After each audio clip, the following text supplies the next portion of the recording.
French teachers in shock and in mourning after a history professor is killed. The 47-year-old had shown his students pictures of the Prophet Muhammad. Rallies in his honour are planned across France today.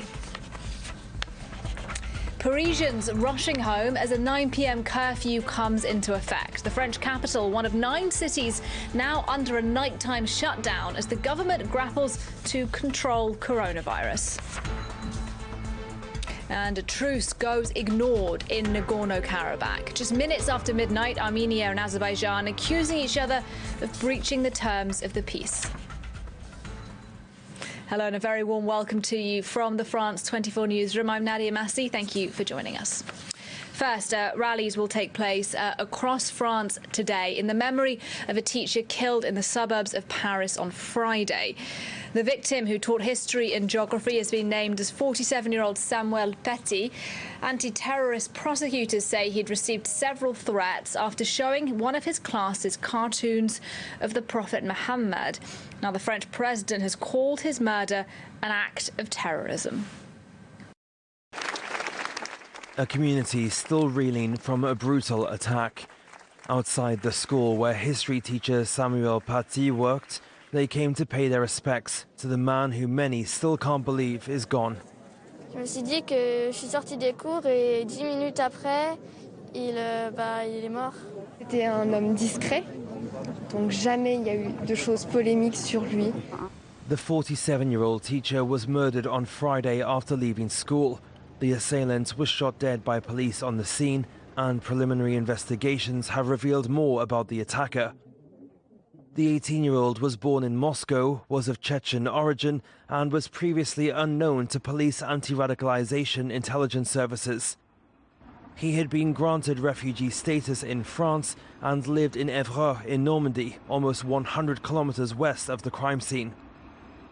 Police looking for a connection between the attacker and the victim have turned to social media. As part of a course on freedom of expression, Samuel Paty had recently shown the controversial cartoons of the Prophet Muhammad that had sparked the Charlie Hebdo attacks in 2015. Despite Paty offering Muslim pupils the chance to leave the classroom if they would be offended, threats had been made against him in the wake of the class. On the evening of the 7th of October, the father of a pupil posted on Facebook a story about the viewing of a naked image of the Prophet and a call for protest against the teacher, with the aim of getting him sacked. Multiple people have been detained, including the assailant's close family and the father who created the social media posts, among others. Investigations are still underway. Let's talk a bit more about this case now. I want to bring in Pierre Conessa. He is a former senior official at the French Ministry of Defence and the author of a book on jihadism. Pierre Conessa, first of all, this is a truly shocking case here in France. It is the second attack in a month linked to cartoons of the Prophet Muhammad. If you were still advising the French government, what action would you tell them now needs to be taken to try and clamp down on crimes like this? Well, I just want to first make you a remark about the 2 last attacks. It seems to me that we are facing a third kind of terrorist attack. Because, the first one was the organized terrorist attack managed by ISIS or Al-Qaeda, and it was mass attacks from abroad, etc. The second one, after the disappearing of ISIS, was the, I would say, indigenous terrorism, French people, converted people, etc. But that's quite easy for intelligence service to detect. And today we are facing a new kind because we are facing the same profile of assassins. They are too minor, and they have been manipulated from, I would say, a network in which we can detect, a guy, I would say, an intellectual, which is in that case, Mr. Abdelhakim Sefraoui, who was well known as a religious and radicalist predicator. And he has, mobilized all a network of supporters and they have detected, the professor. They have given the address of the professor, so they have prepared, the condition of assassination. And at the last point of the chain, you have that young guy, we came from Évreux, which is 60 kilometers from the college. He was not even a student of the college. So, it's quite easy to manipulate that kind of profile, adolescent young people, and to explain that their duty is to pass out through the act, to assassinate, and that's very difficult for intelligence service to detect. That's right. And let me ask you a bit more then about Abdel Hakim Sefraoui, that man you mentioned, that well-known radical preacher. He's one of those men who's been arrested and detained in connection with this case. He's on France's S list. That's where extremists in France are supposed to be monitored by authorities. The fact that he's been arrested, in your view, does that suggest that this is perhaps not a lone wolf act, but really a kind of community act targeting this teacher? Yes, you're right. I mean, I have never noticed, Wolf,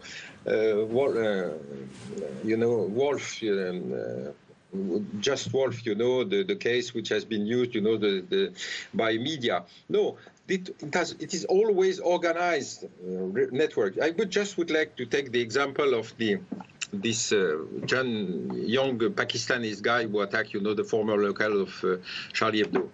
He was supposed to be a minor, and it was to be isolated. But as soon as we discovered the act, we discovered that it was not minor and nor isolated, because the day following the attack, his parents congratulate him for this act, which means that there is a network which has taken him from Pakistan to bring him to France.